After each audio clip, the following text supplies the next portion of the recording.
नमस्कार। आज हम एक खास आयोजन पर बात करने वाले हैं। युगांडा में बसे कायस्थ समाज का श्री चित्रगुप्त पूजा समारोह। हमारे पास ना जिंजा शहर में हुए इस उत्सव का एक विवरण है।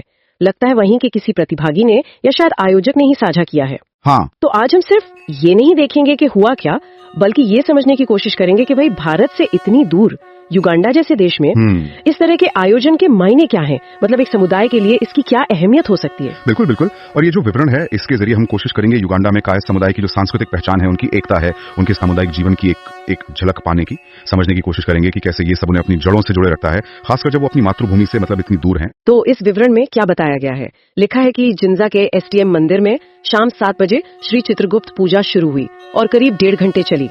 माहौल का भी जिक्र है कि मंत्रोच्चार और आरती से गूंज रहा था। उसे पवित्र और दिव्य कहा गया है।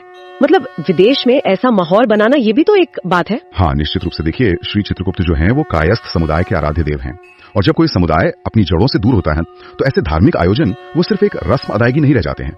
ये अपनी पहचान, अपनी संस्कृति, अपनी आस्था से जुड़ने का एक बहुत शक्तिशाली माध्यम बन जाते हैं। वो जो दिव्यता का एहसास बताया गया है वो शायद इसी गहरे जुड़ाव और उस सामूहिक ऊर्जा से आता है।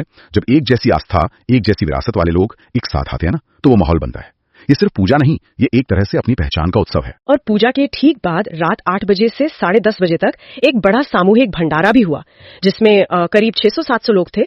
युगांडा के संदर्भ में देखें तो ये संख्या तो काफी प्रभावशाली है। हाँ, बहुत प्रभावशाली। ये संख्या काफी कुछ कहती है। भंडारा देखिए वैसे भी भारतीय परंपरा में समानता का, सेवा का, साझा करने का प्रतीक है। लेकिन विदेश में, खासकर युगांडा जैसी जगह जहां शायद भारतीय समुदाय उतना बड़ा न हो, वहां 600-700 लोगों का जुटना ये दिखाता है कि कायस्थ समुदाय वहां कितना सक्रिय है, कितना संगठित है। ये सिर्फ मतलब प्रसाद खाना नहीं है, ये एक बहुत महत्वपूर्ण सामाजिक मिलन है। समुदाय साथ आता है, रिश्ते मजबूत होते हैं। अच्छा, इसी भंडारे से जुड़ी एक और दिलचस्प बात पता चली। आयोजकों ने कायस्थ इन युगांडा लिखे हुए पेन बांटे थे, 500 पेन, लेकिन वो कम पड़ गए।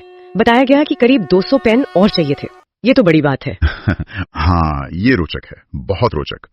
पेन पर कायस्थ इन युगांडा लिखा होना ये महज एक, आप कह सकते हैं, यादगार तोहफा नहीं है। इसको अगर हम देखें तो युगांडा का जो बहुसांस्कृतिक माहौल है उसमें अपनी एक विशिष्ट पहचान को रेखांकित करने का एक सूक्ष्म लेकिन सार्थक प्रयास है। ये अपनी उपस्थिति दर्ज कराने का एक तरीका। और ये जो पेन कम पड़ गए, इसे आयोजकों ने कैसे लिया? मतलब कोई कमी की तरह देखा या? नहीं, मुझे लगता है विवरण से जैसा समझ आ रहा है, पेनों की कमी को आयोजकों ने किसी मतलब विफलता की तरह नहीं देखा, बल्कि उन्होंने इसे भगवान चित्रगुप्त की कृपा माना, और ये कि समुदाय की भागीदारी उम्मीद से कहीं ज्यादा थी, उनकी एकता का संकेत माना। अक्सर क्या होता है ऐसे आयोजनों में, जब कोई चीज कम पड़ जाती है तो वही उनकी अप्रत्याशित सफलता का पैमाना बन जाती है।